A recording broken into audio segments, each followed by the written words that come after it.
I feel like I need pyro or like fireworks or something.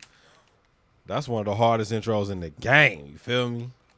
Still give me chills. Whenever you hear that MVP chant, you already know what's the deal. It's the most valuable podcast in the world. It's the Hitmen podcast. Chris checking in live from where I'm at, Fayetteville, Arkansas. That don't even sound lit, but I'm gonna get to it in a second. I got my brother in here, 313 MG. What's the deal, bro? How you feeling? What's good with you, bro? Move over here, man. Dealing with the snow. You? I heard, man. I had to jam up out of there real quick. Hope everybody's staying safe in the Midwest. I know it's getting crazy with this what they call it, winter vortex 3.0. Yeah. Make sure y'all still clear that black ice. Make sure y'all getting out there to them cars in the morning. I paid a young boy the other day $30 to shovel my whole driveway. I can't do it like that no more, man.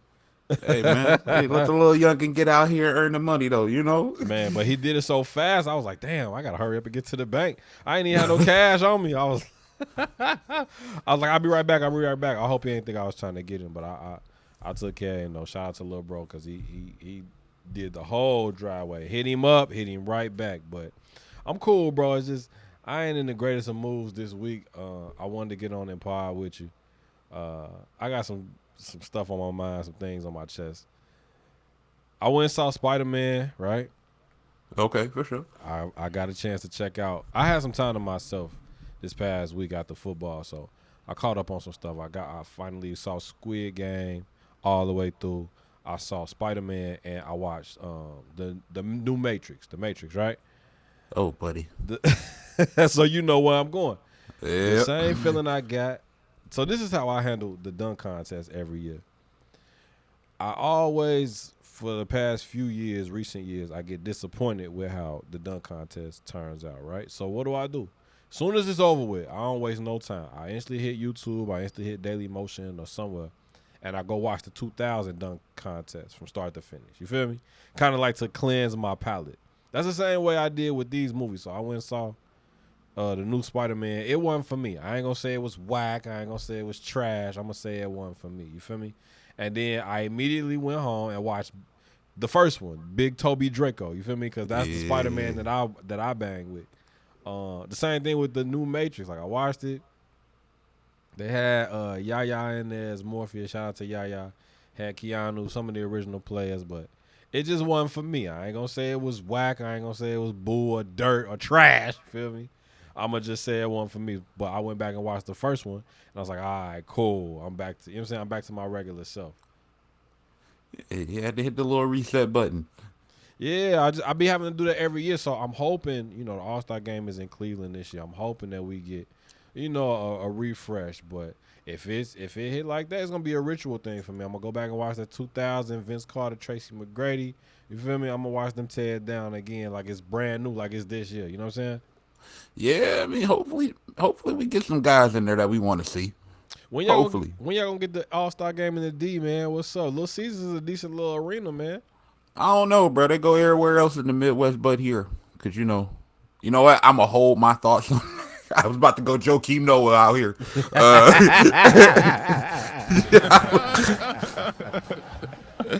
It's easy. It's low-hanging fruit. It's hard not to. Yeah, I'm going to let them have it. But when you think about it, they done been everywhere except for the new Milwaukee, and they had Milwaukee like not too long, a while, like in recent memory. But y'all the only Central Division team that they had. They had it in Indiana. Mm-hmm. They having it in Cleveland in a couple of weeks. Had it in the Chi a couple years ago, right? Only one that's missing is Detroit. Yep. New arena, like before, I could understand not wanting to go out to Auburn Hills because it's so far outside of the city. Right. But now that we back in, downtown, you got to go there. They got to come back. Before we get off into the show, we want to let y'all know that we everywhere that podcasts live. Apple Podcasts, Google Podcasts, Spotify, Anchor, all of that. Make sure y'all hit us up in the mailbag, the Hitmen Podcast at gmail.com. Check us out on the socials. Instagram is at Hitmen Podcast, at Labeled and Known. Same thing with the Twitter. Check my boy out, MG, at Virtuoso Sports, and catch him live exclusively only on BlitzSportsNetwork.com. You feel me? Before we get off into the show, big shout out to Gary Koichi. I'm going to start my shout outs early. Founder, CEO of Pod Digital Media. He rocking with us heavy. He just landed a multi-million-dollar sponsorship deal with McDonald's. You feel me? Ba-da-ba-ba-ba. I'm cashing out. I hear that. Shout out to my player partner, though, GC. He been working hard. Really dope, inspirational story, man. McDonald's was his first job. You feel what I'm saying? And he goes from that being his first job, kind of like Prince Hakeem and coming to America, to landing, you feel me, a big dog deal at his entrepreneurial venture with Pod Digital Media. If you're looking to get into podcasting and you feel like you got a worthwhile presence, reach out to Pod Digital Media. They might be able to take you from the it's low hanging fruit. They might be able to take you from the pit to the palace. You feel me? Where you think you from, MJ? You from the pit or you from the palace, bro? Look, man, I'm definitely not from the palace, man. 1000%. I'm out the mud, bruh. Out the mud with it. That's how we starting the show. Y'all know how we get down each and every time we do it. It's the woo-wop the bams. You feel me? I'm going to play that just because that's how I'm feeling. You know what I'm saying? Let's do it.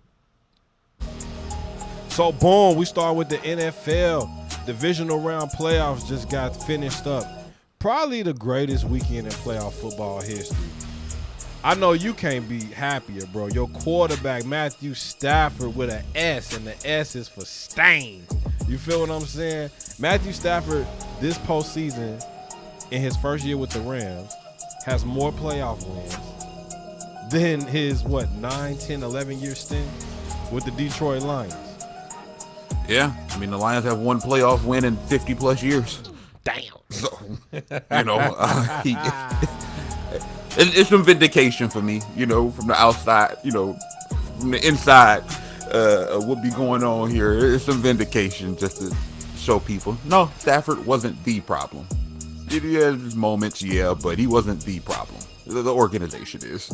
Took down the juggernaut, took down the king, Tom Brady, at the crib, knocking off the defending champs out in Tampa on what could have possibly been the greatest throw of his career. They were winning 27-3 at one point, giving the Bucks a paintbrushing at the crib.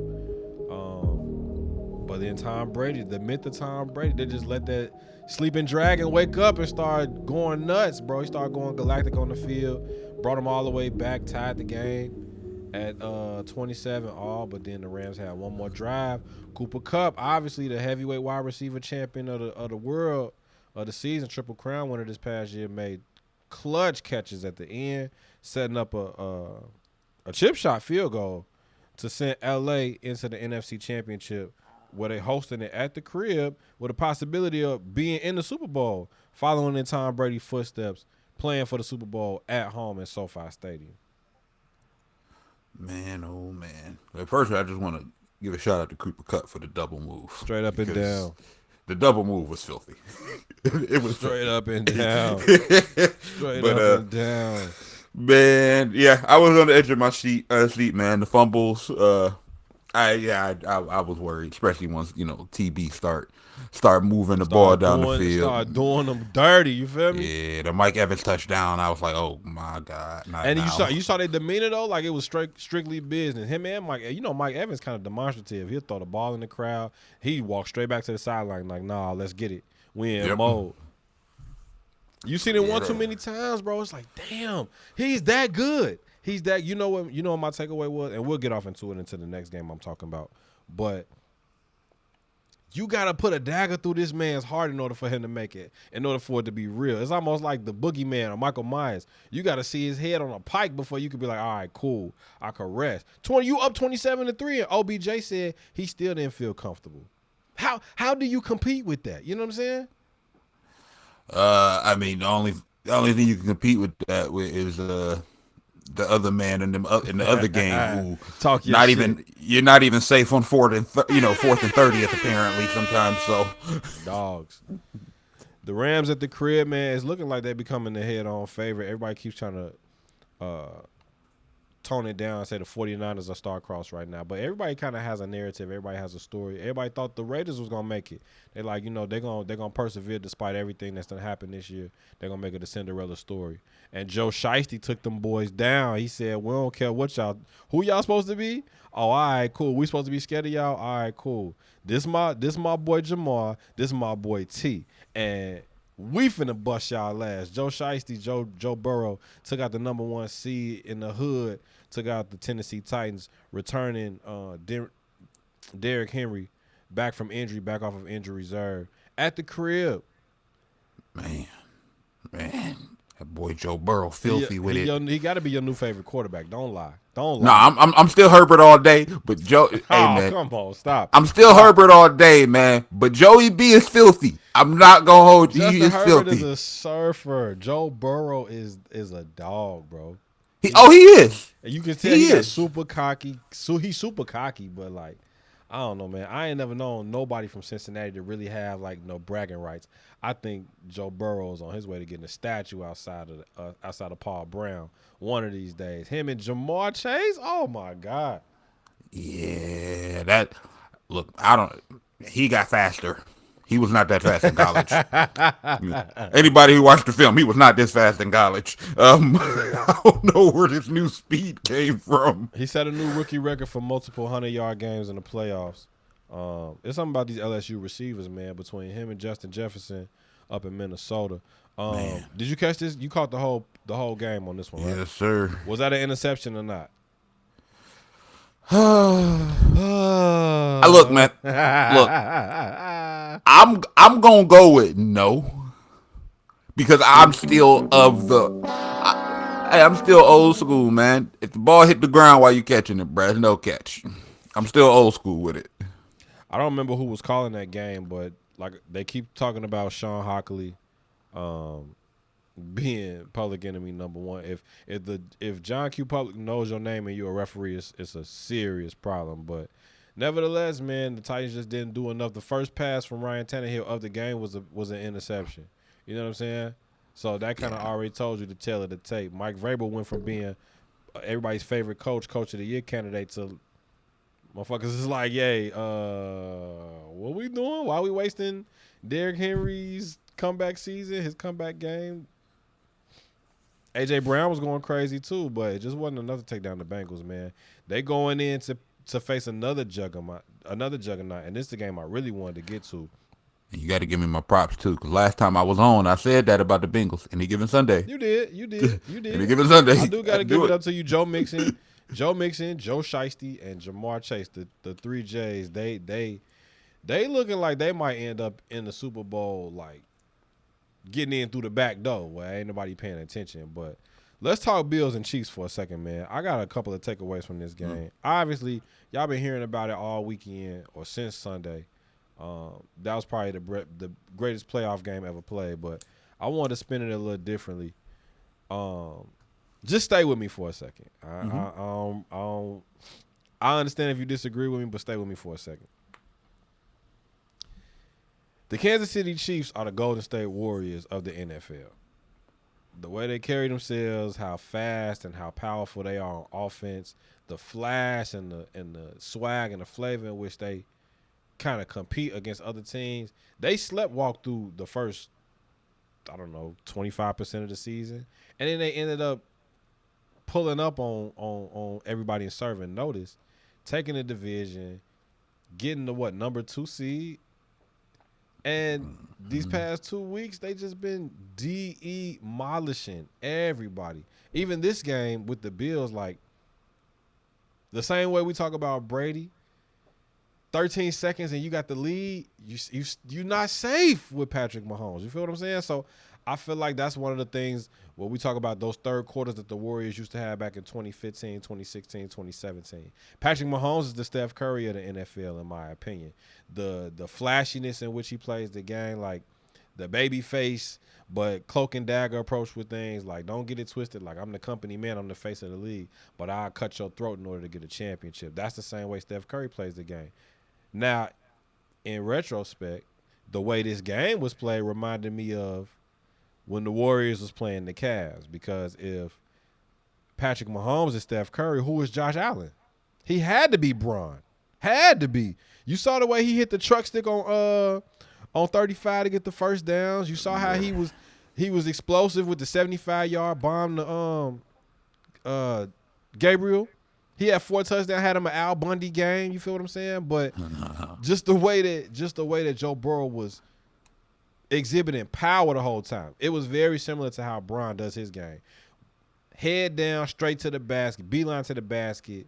I'm going to play bully ball and get and one. That's when LeBron is at his best. Whether you're a fan of him or not, that's the same thing Josh Allen was on over the weekend. Like, I don't care. Like, yeah, we got a ton of talent, but I don't care who's in front of me.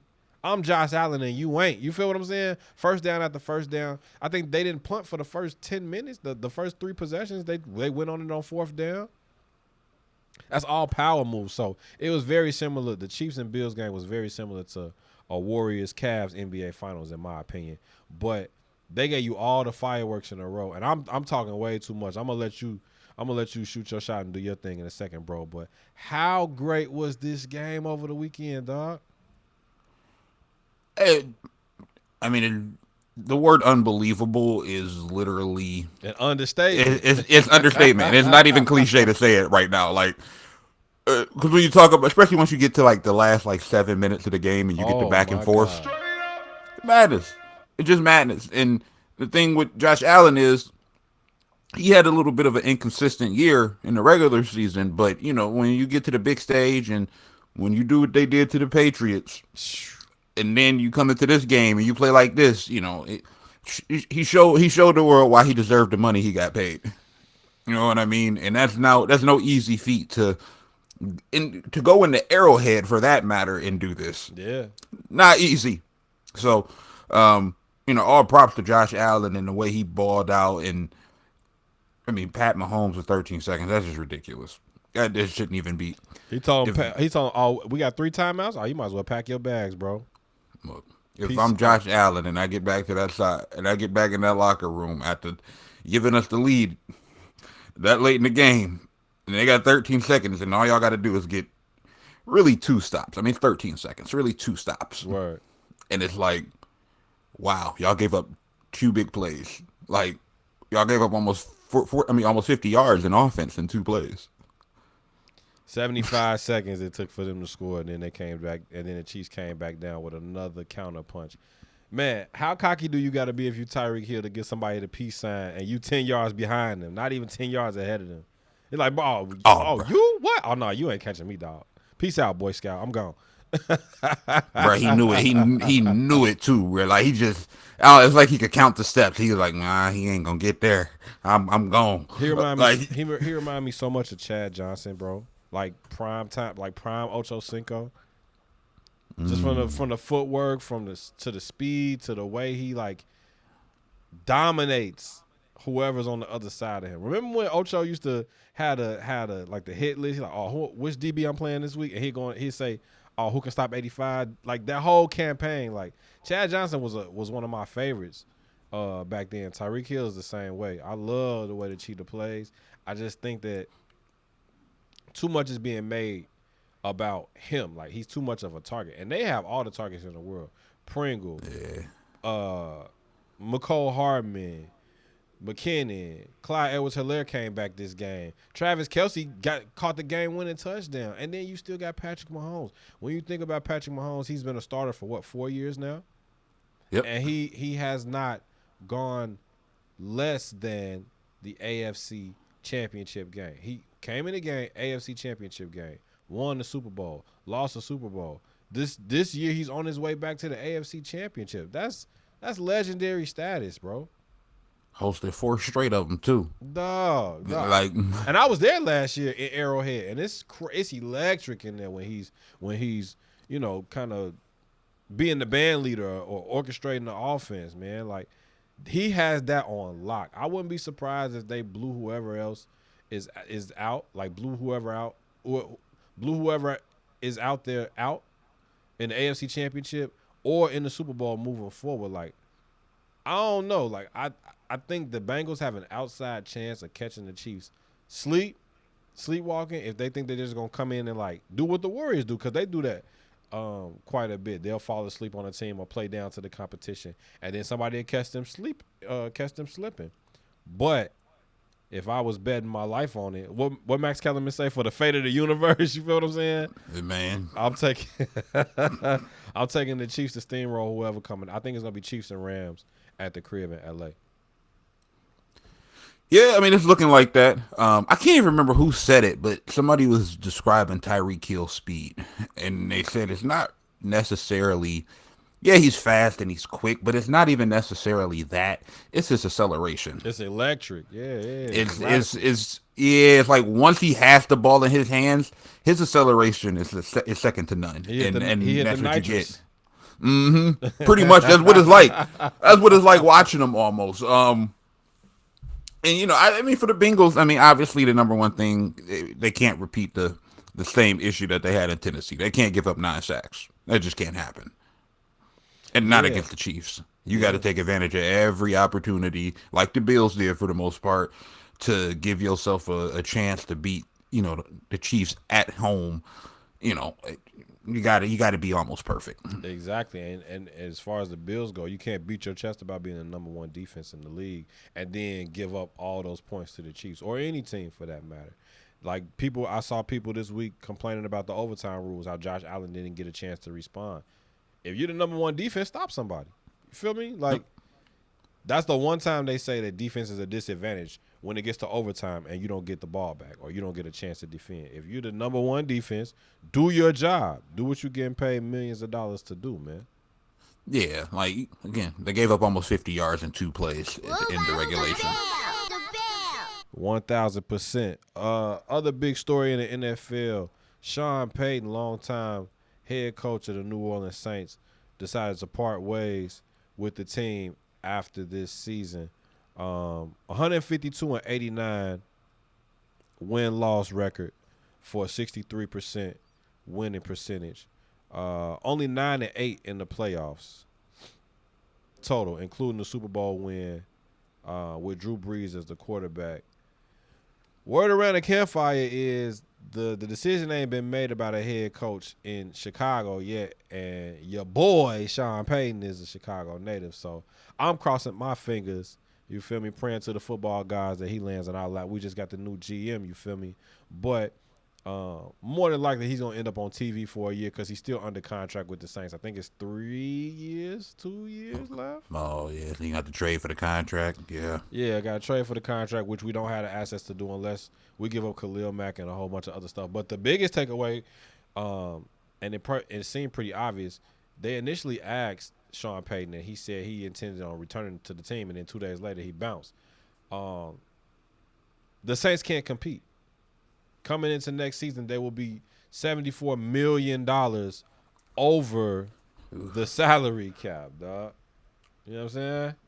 Wow. That's wow. coaching suicide. Wow, bro. He doesn't have a quarterback to speak of. He doesn't have a wide receiver to speak of because Michael Thomas wasn't really banging with them towards the whole end of that situation. And everybody else on the payroll is raking it in hand over fist. So it just created the perfect recipe for Sean Payton to bounce up out of there. Yeah, it's just crazy because they had to strip the team down the last 2 years basically because of salary cap issues. It's hard to compete, especially when you in the South going up against Tom Brady these past 2 years. His future is also in jeopardy, as well as Rob Gronkowski. They sent out a couple cryptic tweets this week thanking everybody in Tampa and everybody for their support, but they didn't leave any definitive answers as to whether they're gonna go which way going into next season. But Sean Payton is officially off the market, which opens up another head coaching job in the NFL, along with teams like Houston, Miami, Chicago, aforementioned,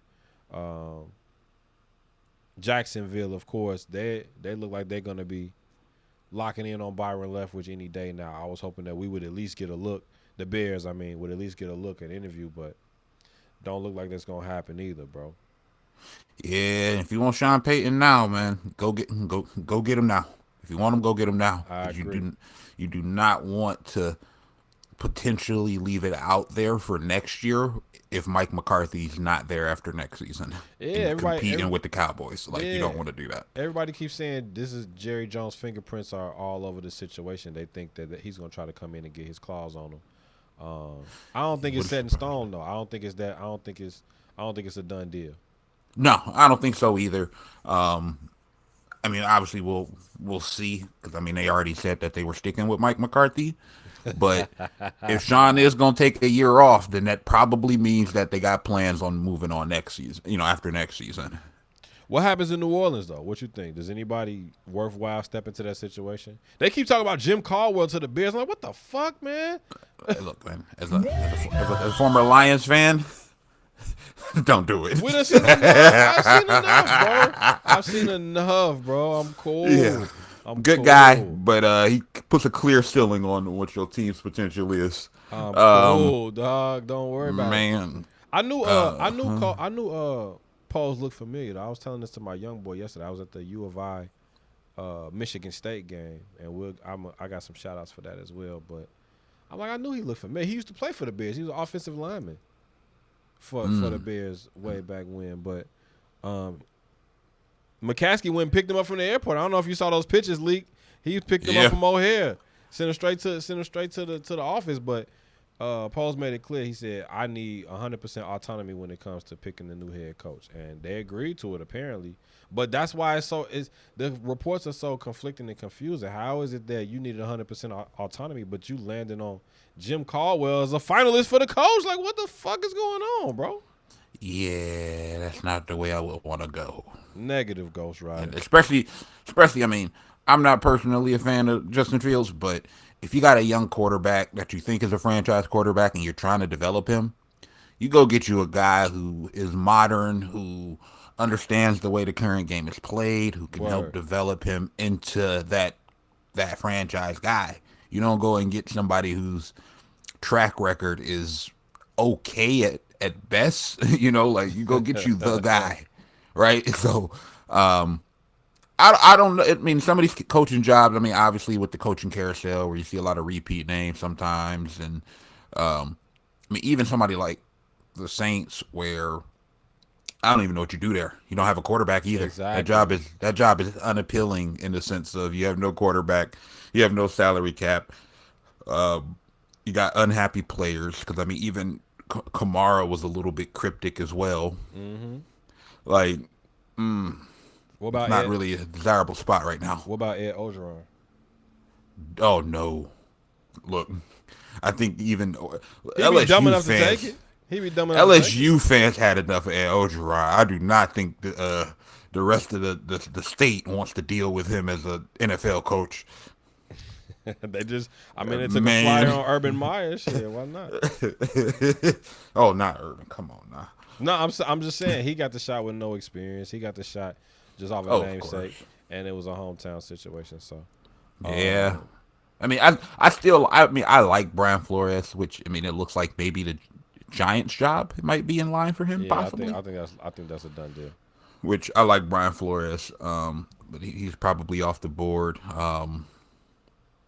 A lot of coordinators out there. From what you got, the defensive coordinator from Buffalo. They keep saying Dan Quinn's name too. What is wrong with y'all? Like, what's up? Have y'all not seen enough? They go, oh well, he went to the Cowboys and revitalized. Did he? Because last time I checked, I mean, having more talent does wonders. Side note. As much as people wanted Dak and the Cowboys to do their thing, Dak Prescott is not fucking with Josh Allen at all. At all. No, not right now, no. All. It's never. Not in this lifetime, not in this universe, not in this stratosphere. And that's not any slight to Dak Prescott, but Josh Allen's better. Nine times out of 9, Josh Allen's better. Straight up and down, bro. Hey, I'm rocking with you on that. I'm going to play something for you real quick. This is your boy. He been all over the news. Hit it. These guys at Tampa Bay Bucks try to make an agreement with me to give me $200,000 to go to the crazy house so these guys could look like they know what they're talking about. These guys unprofessional. Wait. They treated me They wrong. offered you $200,000 for what? The offer was Antonio would basically sit on the sidelines, go on some list, and commit himself to some form of intensive mental health treatment. And we were specifically told in writing by the general manager twice, don't spin this any other way. Antonio, do you think you need mental help of any kind? I have mental wealth, man. I know a lot of people may not understand. That's Brian Gumble on HBO's. What's the name of the show?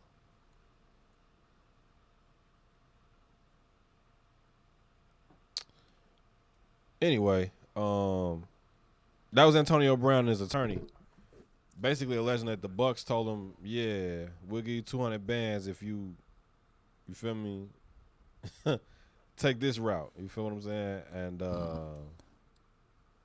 I don't know.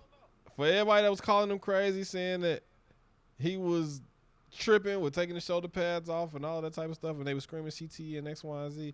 It don't sound so crazy all of a sudden. You feel me? HBO is real sports. Excuse me, I'm being disrespectful with Brian Gumbel's institution. You feel me?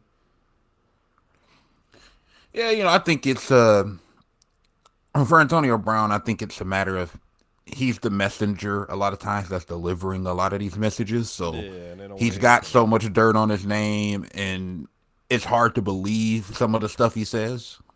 But just reading between the lines and common sense, there's a lot of stuff he says that does make sense. Yeah, it's just the execution of it. Yeah, and it's just weeding it out of like what's the BS he's saying, what's the truth that he's saying, and what is, you got that middle ground of it's his perspective, and then you got the truth, and you got the reality, right? Like it's his perspective too. So, I think he needs help? I think to a degree, yes, just because of his the spontaneous nature of some of the stuff he does. Yeah, but I can't say like, oh, he needs professional help. I mean, maybe it's a coming to Jesus moment he needs. I don't know. I think he needs Jerry Jones. I feel like he's gonna be a Cowboy next season anyway. Ooh, the Cowboy. That's his rep. That's their reputation. They always taking on the headaches and turning them into, you feel me, cash cows. It's that and the Patriots. Those are the two franchises that tend to turn chicken shit into chicken salad. You talking about T.O., you talking about Greg Hardy, Randy Gregory, Randy Tunst. Like, how many players have we seen? How many times have we seen this? Antonio Brown is a lightning rod right now when it comes to media. Yeah. And Jerry Jones is all about, you feel me, making a splash and getting the Cowboys back to prominence. So I wouldn't be surprised if you see CD, Antonio Brown, Amari Cooper out there for Dak, and Zeke in the backfield. So, I almost forgot. Y'all thought y'all was gonna get me out of this block without talking about the trash ass Green Bay Packers. What the hell? I forgot to cover the game. Jimmy G went out there and played y'all. Did you hear what he told Robbie Gould when he hit? After the game, yeah. FTP, fuck the Packers. You feel me? Hey man, Robbie Gould still got them. He still got a little bit of Chicago in his blood. He still lives in Chicago. Lives in Chicago. That's crazy. But yeah, they took down the Packers at the crib, knocked out the number 1 seed. Aaron Rodgers got dumped on all weekend. Twitter was set ablaze with his ashes. Everybody said they was smoking on that Aaron Rodgers pack. Look, man, throw Rogan. It's my favorite nickname. I love it. That's funny. It's just funny. Like.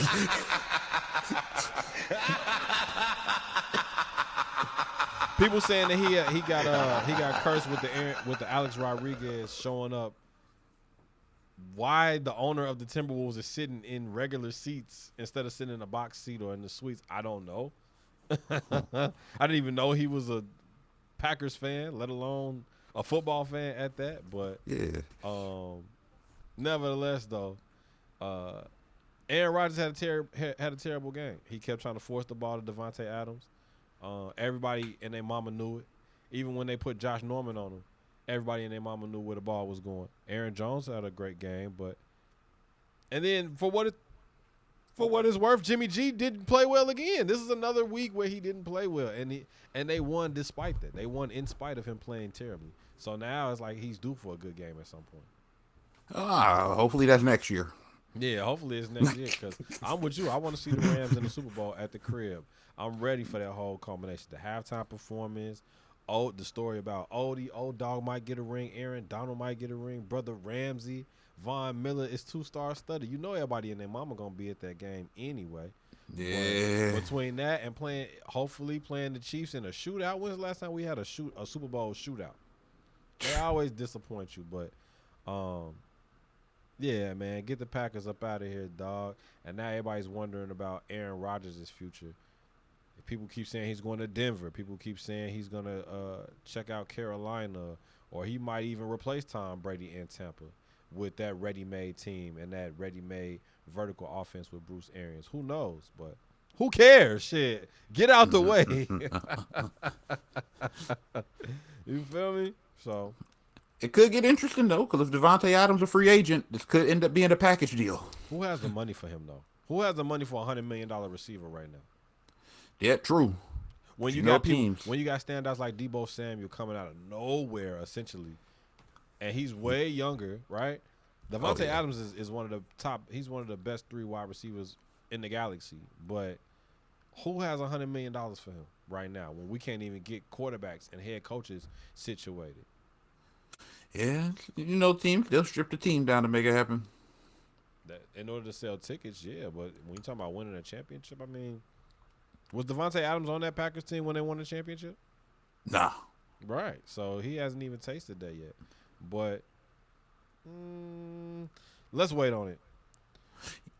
Yeah, because it could get interesting in the fact that Aaron Rodgers is going to be traded. So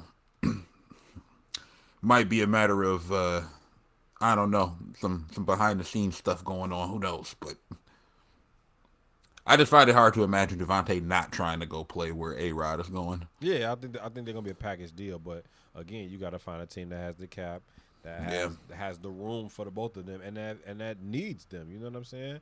Because those 2 players instantly make you a Super Bowl contender, and that's what you should be vying for. If they go on somewhere to just be mediocre or just to make a splash, I know that's not what either one of them are interested in. And how many times now is this they done lost to the 49ers? 4. Specifically? 4, yep. He lost 3 times to Jimmy G and once to Kaepernick, or twice to Kaepernick, twice to Jimmy G. What the past few playoffs, he lost to Eli. He's lost to. We're talking about Aaron Rodgers. He lost to Eli. He lost to different renditions of the 49ers team. He lost to Tom Brady last year. Like, yep. How many years are we gonna say like Aaron Rodgers is the QB1 of the NFL? Not too many more. He shouldn't have got this much clout. You feel me?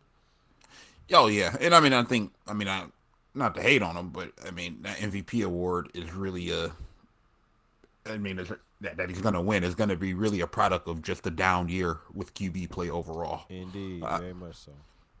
So it's over. It's over for Green Bay. Because I don't think he'll be back, and he don't sound too sure like he's gonna be back. So it's probably over. In a division that's rebuilding, everybody's. How many? What we got? 0-16. What did the Lions go?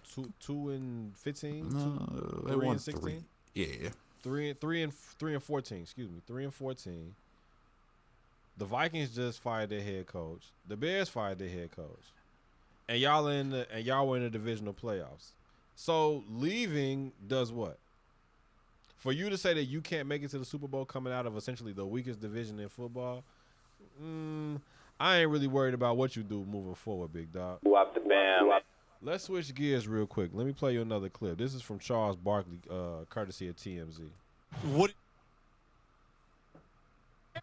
But they've got to make a decision. But Ben Simmons never going to play in Philly again. The fans will never forgive him. And you know those fans. I know those fans It's not happening. It's not happening. I felt my name was Charles Barkley, son of a bitch, for a long time when I was there. If you're GMing it, what is the move that they have to make? Where does Simmons go? I don't know. Who can they get? Like, what makes the most sense if you're like GMing it? Well, you call the Boston Celtics. You call the Houston Rockets. can call the Sacramento Kings. I mean, there's some good trades out there, but the Sixers are being stubborn and just wasting Joel Embiid's great season. They're just being stupid. Daryl Morey's like... Yeah, just being stupid. So Chuck made a couple very valid points that I want to throw your way, bro.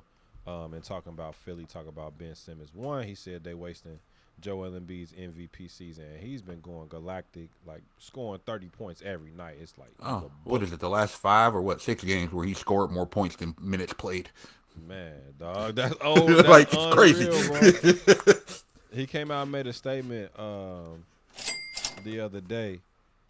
I'll read it to you here. It's a lot of meat on this bone. That's why I wanted to bring it up. He said in the previous year we had someone that was so good in transition that you had to play, and he was so good at it. His absence puts a hole in that category. That's why I've decided to kind of change my game and to take it to another level when it comes to that. So he's talking about Ben Simmons, obviously. Ben Simmons made them a better defensive team, a better team in transition, right? A much longer team in terms of defenders. Just across the board, it just made them a mismatch nightmare in and out. But when you look at Embiid's path, like he could have very well been the number 1 pick back in 2014, I believe it was. But he got hurt the week before the draft, so Wiggins goes first. If he doesn't get hurt and he goes number 1, does LeBron stay in Cleveland? Because there was a world where LeBron and Embiid were going to play together. You feel what I'm saying? Yeah. Or does he still go through, or do they still talk to? Was it David Griffin or Kobe Altman at the time? Do they still push through the trade to get Kevin Love and send Embiid to Minnesota, where he was going to end up instead of Karl Anthony Towns? You feel what I'm saying? Oh, they definitely trade him because LeBron wasn't trying to wait no year for Embiid to get healthy. He waited 2. You know, Embiid didn't play the first 2 years. Yeah, the first 2, yeah. So then LeBron wasn't going to wait. He then comes in his 3rd year, does his thing. 4th year is when he becomes a monster for real, right? He goes for 29 and 13 for the year. And then in the midst of that, he's the prototype for the process. You get Ben Simmons, you get Markelle Fultz. At one point, you had Jimmy Butler, right? Culture changer. Yeah. And they were a Kawhi Leonard shot away from making the Eastern Conference Finals, right? Yep. So then they switch it up. They get rid of Brett Brown. They bring in Doc Rivers, another culture changer. And they had a bubble year. And they get swept by the Celtics, right? That's when everything starts getting, like, serious. Like, all right, what we doing? Like, we got these 2 dogs, and this division is not really shaky. Like, in a world where the Toronto Raptors won the championship coming out of that division, like, we got to make this shit happen now. And then they get in trouble with the Hawks, of all teams. Like, y'all was supposed to murder them, and Ben Simmons nuts up. And now here we are again. Joel Embiid was an early MVP candidate last year, doing this thing again this year. And we still sit here talking about Ben Simmons. Like, if I'm Joel Embiid, how much frustration am I having with that? Because I'm supposed to be the big dog in Philly. And why is the conversation more about Ben Simmons than it is about me? You feel me? That's not what you want to have on your star player's mind. My next point before I toss it to you, were the teams that Chuck mentioned. He said he would call the Houston Rockets. It was rumors the other day talking about possible Russell Westbrook for John Wall trade. Seeing if they could finagle a situation where they could get De'Aaron Fox or try to get a 3-team deal with Ben Simmons either going to Houston or going to Sacramento and sending Fox somewhere else.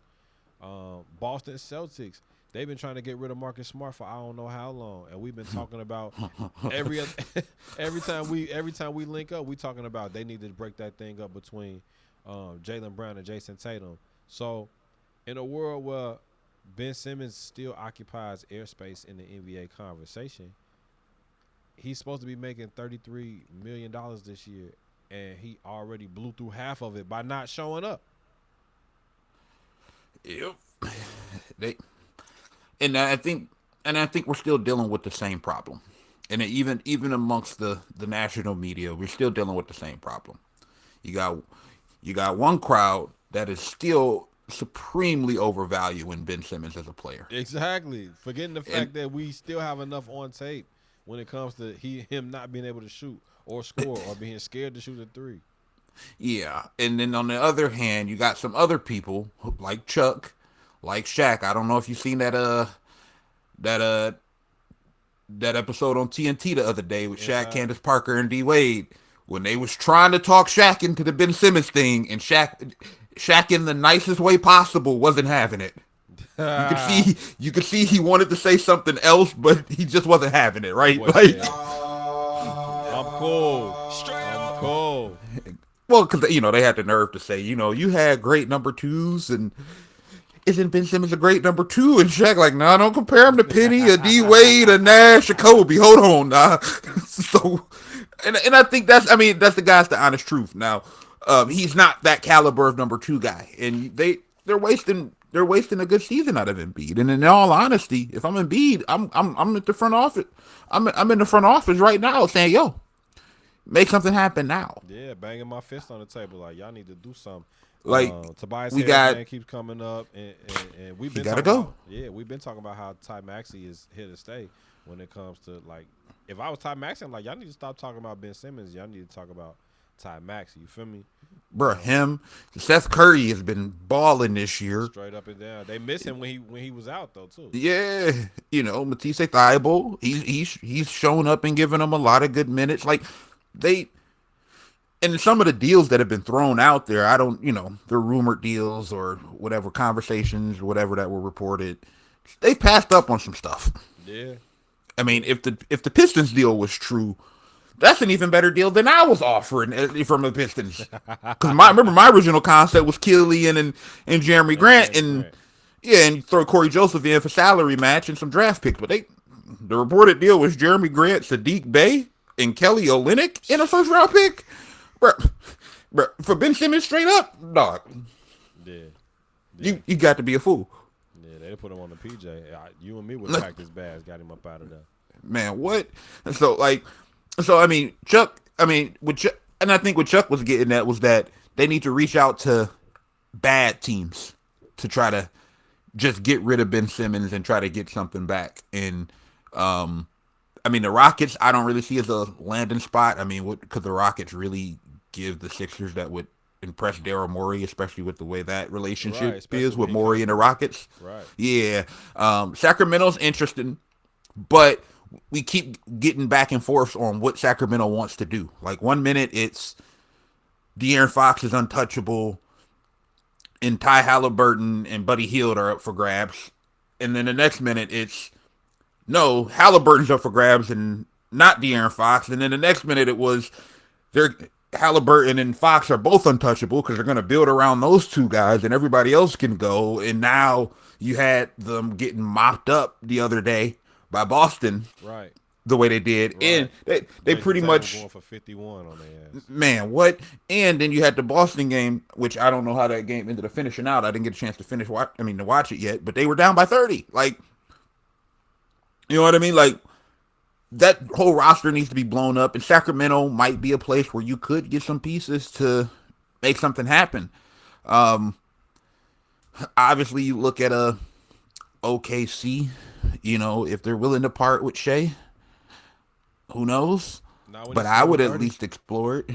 Now when he's scoring 30, you still think there's an outside chance for Golden State? Do Wiggins, Poole, Toscano Anderson, or I don't know, mix it up, Kuminga, Wiseman, something like that? Oh, I think Kuminga's untouchable. Now, right?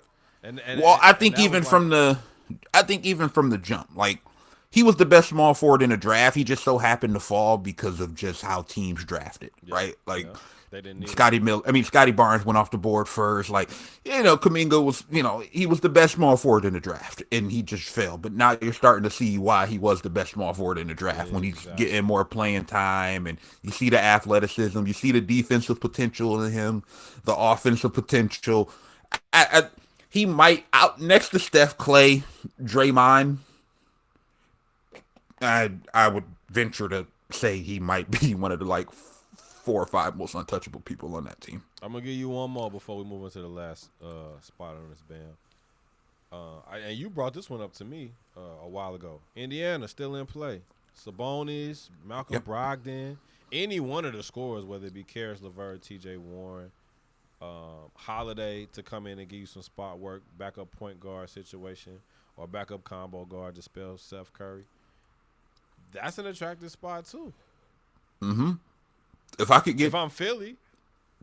Oh yeah, look, if you can get Sabonis out of that, especially with his ability to stretch the floor, man, what? Him and Embiid together, whew, filthy. But I mean, yeah, even if you can get LeVert and they can't get Brogdon now, they would have to wait till after the season because of the extension. But if you could get LeVert and Brogdon or LeVert and Turner, I'd do it in a heartbeat. Yes, Joel Embiid plays center, but you play him at the 4 and you let Turner play the 5, or vice versa. If you get Sabonis, you play Sabonis at the 4 and let Embiid play the 5. Right. And you go big. You see how successful kind of playing a bigger lineup has been for Cleveland. So I mean, you go with it. I mean, I think the Pacers should still be on the board 100%. They 100% should still be on the board because they need to break it down too. We got about a month before the trade deadline comes. Yeah. Like a month exactly. Keep it locked. To be continued. Let's get off into the quick hits, man. We living in a world right now where the leader, the home run leader, the all-time hits leader, all-time home runs leader, and all-time Cy Young winner are not Hall of Famers. And then, not to mention, one of the all-time home run hitters I think he's the only player to go over 63 times in Sammy Sosa, and none of them made the Hall of Fame. David Ortiz, shout out to Big Papi. I know Justin is not feeling it at all. I seen him on Twitter going crazy, but David Ortiz, the sole Hall of Fame first ballot announcement made yesterday. He was the only one to make the 75% threshold.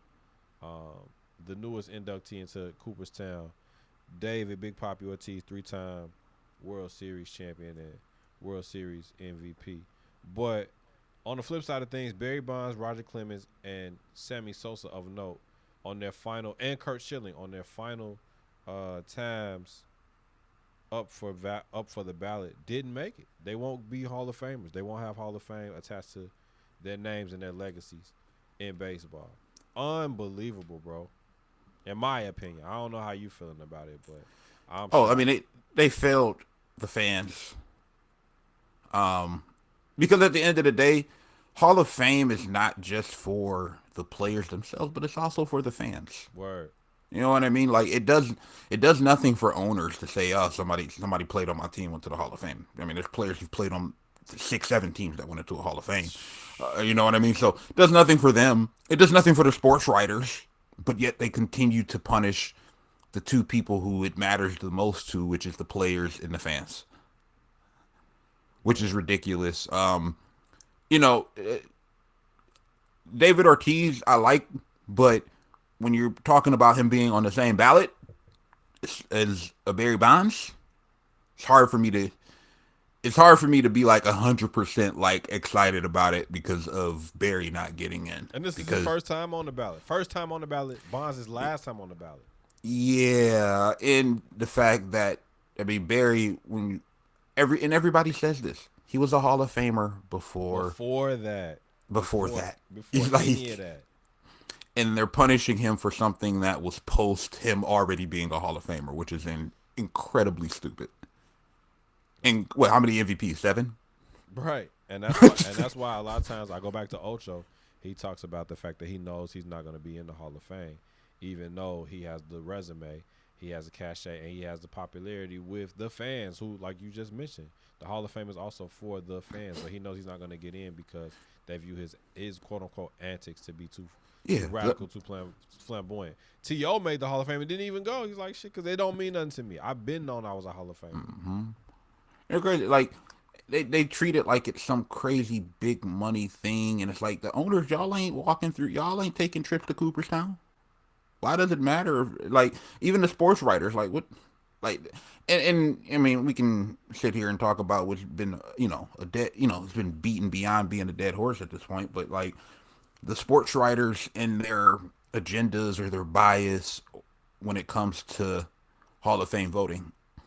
Oh, don't get me started on how contracts are attached to the media deciding who makes All NBA or who makes the All Star team. You feel me? Exactly.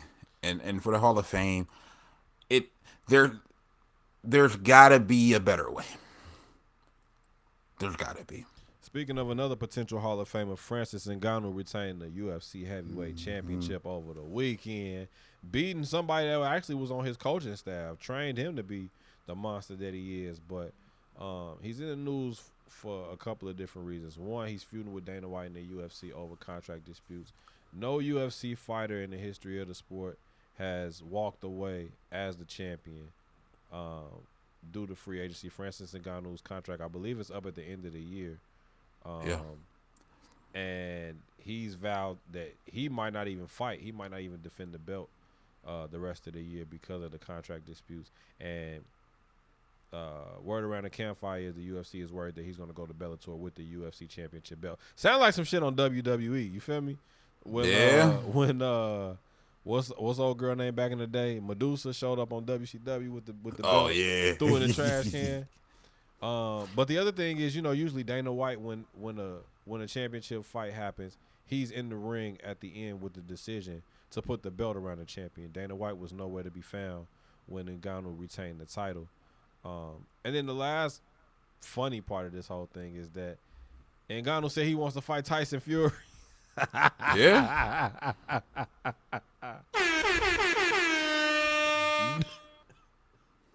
No, bro. No, we're not doing that. I don't blame him. We're not going to Jake Paul route. We're not doing the Thunder Lips versus Rocky exhibition. Well, here's why I don't blame him. He made $600,000 off of that Gone fight. True. It should have been $6 million. Him and Tyson Fury, the two heavyweight champions of combat sports, going at it. I mean, that's a nice payday. It's gotta be. I got 2 words for you, bro. John Jones. You want a payday, John Jones. Well, let's make it happen. John Jones, that's a whole nother contract dispute going on. I mean, they could leave together and get the people what they want at Bellator. You feel me? Yeah, that is a possibility. Let's do it. But that money, that ain't going. Or let's go. That's to not Triller. going to be the same. You think if Triller's doing boxing, if Triller's doing celebrity boxing, you think they can put an octagon cage up and do something? They got versus, but that payday ain't gonna be the same as fighting Fury.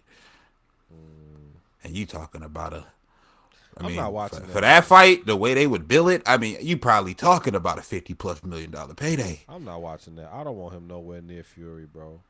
That'd be tough to turn. And the only reason why I say this too, because what would make it different is that you got the two guys who are at the top of their sport currently.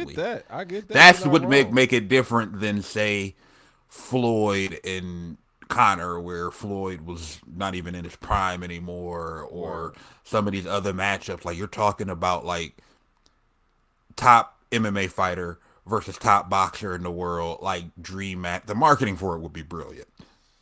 That's big money. There's like, money to be made, but you know how that's gonna go, bro. That's what I'm saying. Like, I don't. Oh, of course we know how it's gonna go, but I'm not mad. And that's kind of the point I've gotten to with the Triller thing, where it's like, you know what? This is Dana White's fault, anyways. If fighters got paid better, this wouldn't be an issue. 1 million. So this all falls back on Dana at the end of the day, and this is his fault. And Ngannou, and the way he's treated Ngannou, I mean, Ngannou had the belt for 3 months, and Dana was trying to make him fight already when Stipe and DC got to fight once a year. You know what I mean? And doing the whole interim belt. He didn't want the belt on him. That's what. And then doing the interim belt that quick, like, it's just mad disrespectful. And then even the payouts, Gone made $500,000 and Ngannou made $600,000. Since when? In like the UFC boxing situation, did the A side make that little more than the B side? I think he needs to dip. I think he needs to set the precedent, because if he dips, that means everybody else is going to follow. Because it's been, that's been the point of contention where the fighters were underpaid, and they're having to pay their staff, they're having to pay nutritionists, they're having to pay taxes, they're having, you know what I'm saying? Like, It's been that, and then Bruce talks about it, Justin talks about it, Eddie talks about it all the time. They're not allowed to go out and get their own endorsements. They're not allowed to go out and get their own separate sponsorships because they signed that Reebok deal, and now it's Venom, right? Yep. And Venom and crypto. Yeah, and it's like if I'm not the face of the UFC, like I can't necessarily say the reason that you're selling Venom shirts and Venom shorts and Venom gear is because of me. It's like, nah, this is like a uniform for school. Yeah. Trash, man. And what did the event make? Like 60+ million? Dog. And what did they make it off of? My name, because of the ESPN Plus deal. And the total fighter payout between all the fighters was like $2 million or something like that. Damn. Combined. Like out of a $60 million pay-per-view. That was excellent. Like, come on. Yeah, bro. We got to keep it locked on that. No rundown this week. We still waiting on these Iversons to drop. They've been playing us for 2 weeks, dog. I'm salt. Ain't even got no like update on it. Like, hey, they dropping in. Like nothing. Man, this weather and between you and me, man, I think it's a ring. I think it's a postal mafia going on. They be stealing packages left and right. Them ring lights don't. Everybody trying to get a ring light, but it don't do you no good if no packages even. Now it's to the point where they're like, hey, don't worry about it. Y'all ain't got to catch us stealing at y'all house no more. It ain't even gonna make it to your crib. We just gonna keep it at the warehouse. Bruh. Did you see that train that got ambushed? No, what? That you didn't see that cargo train? It was on the news. It was on CNN. But we doing superhero stuff now? No, it's like Red Dead Redemption, bro. They robbed the train. They robbed the train. It was a bunch of Amazon packages. They did an expose on it. So, what? Yeah, bro. Stopped the train that had a just shipments full of stuff that was going from California into the rest of the country. They stopped it somewhere in the Midwest, robbed it, took everything. Bruh, come on. Crazy. Don't tell me they was on horseback too, bruh. Might as well. Y'all keep it locked in the Yeezy Mafia. Keep it locked into the Sneakers Out. We're going to get back with y'all on the Instagram to keep you posted on what shock drops updates come. They had a shock drop for the Cool Grays. They had a restock of the Bread Ones a couple days ago. The patents. Yeah, I'm not a fan of them at all, but I seen them in person. I didn't like them at first, and then I seen them in person, and I was like, ooh. I'm good, bro. I got my OG pair at the crib. I'm waiting on them to drop them again. Let me get you off into the game show before we cut the show. Let's get it. Where I'm at. Let's do it.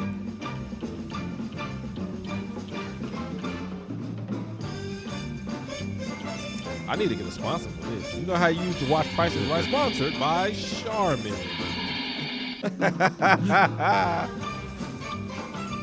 Y'all sponsors, holla at me. I already know the next one I'm kind of zeroing in on, but just trying to do a little bit more research. So check it out, MG. This for you, bro. We're taking it back to the beginning when basketball was played in the Peach Basket. Which team won the very first NBA game? Was it the Philadelphia Warriors, the Chicago Stags, the New York Knicks, or the Toronto Huskies? You have 30 seconds to give me your answer, and your time starts now. Ooh. Let me know if you need the names again. Couldn't have been the first NBA game? The very first NBA game. Couldn't have been Toronto. Ooh. I'm going to go with the Philadelphia Warriors. Damn. It's pretty easy, though. The New York Knicks defeated the Toronto Huskies 68-66 in the very first NBA game on November 1st, 1946. The promotion for that night was any fan that was taller than Toronto center George Nordstrom was granted free admission to the game. So that's the Knicks got something to say. The Knicks got something to say. You feel me? Shout outs for the week. Who you got on deck, Brody? You know what? I'm gonna give a big shout out to Reebok and Adidas. I've been on a Reebok and Adidas kick lately with buying shoes. So I'm gonna give a shout out to them, man. Obviously, my boy Matthew Stafford. doing his thing He out gonna get in you LA. one? He gonna get you Look, one? I seen you hey, on bruh. Twitter going nuts. That's my Look, quarterback. I'm telling everybody, bro. If they win, I might just be done watching football. That I want my last memory of football to be a happy one. That might be it for me, bro. I'm riding to the sunset with football. Now let me ask you this though. Let me ask you this though. Is the Clayton Kershaw curse real? If he shows up to the game, do they win it? Oh God, please don't. Please keep him out, right? Look, man, baseball. They got labor negotiations going on. He need to be focused on that. We got to talk about that. They still ain't. They supposed to be in spring training right now, or setting up. Winter meetings should be just about over. They still trying to. Yeah, free agency should have really started. Yeah, man. So, I think they're gonna get it done though. They need to. They can't afford to lose no more money. Oh hell no! They gotta continue to compete. My shout out for the week goes out to U of I senior, Illini senior Trent Frazier, Florida boy. Last night, like I said, and shout out to my young boy Denzel. He been on the show a few times, big friend of the show. But we were there in attendance. Trent Frazier went into the top 10 all time in scoring at U of I. Ayo Dosunmu, young guard for the Chicago Bulls, was in attendance last night. He's been in a few of the games and brought some of the Bulls players out, including DeMar DeRozan, who kind of lost his mind the other day talking to Taylor Rooks, telling her he thought he was the MVP coming into the season. Relax, bro. Relax, dog. You feel me? Just enjoy the ride. Let's not do nothing crazy. But shout out to Trent Frazier. That's huge. Becoming top 10. His name etched in history at that university. After they just retired Ayo's number, they may retire his number right after that. But also, big shout out to the Black podcast that, keep me going, keep me motivated, that I love. Shout out to BKD&C over at the 3-ish podcast. Of course, the Supreme Pod God, Jay Sims, Joe Jack, KD, AE Media, Young Juice over at the Reason to Doubt podcast. Dino Cardi and Coyote over at the Taper Talk podcast. We waiting on the new fire, bro. We need y'all back in it. Hook us up. Let us know when it's dropping. Shout out to Terry Roseland and Cam and Boogie over at the Terry Roseland podcast. They got a pop-up shop coming real soon. Make sure y'all go get that Forever merch. Check out that podcast. Shout out to Terry Roseland. Of course, my big dog, MG from the 313. Appreciate you pulling up on me. Y'all can tap in with him on the Defining Victories podcast, him and Shotty, only on BlitzSportsNetwork.com. Shout out to my guys over at the I Ain't Going podcast. I just checked out their new episode this morning. Again, before we get up out of here, I want to let y'all know that we everywhere that podcasts live. Apple Podcasts, Google Podcasts, Spotify, Anchor, all of that. Shout out to my boy Smash and Vail over at the BU podcast over in Japan. Make sure y'all hit us up in the mailbag, the Hitmen Podcast at gmail.com. Check us out on the socials, at Hitmen Podcast, at Labeled and Known, at Virtuoso Sports. And don't ever forget in your life, man, what happened here was a miracle, and I want you to acknowledge it. All right, it was a miracle. Can we go now? We gone. Holla.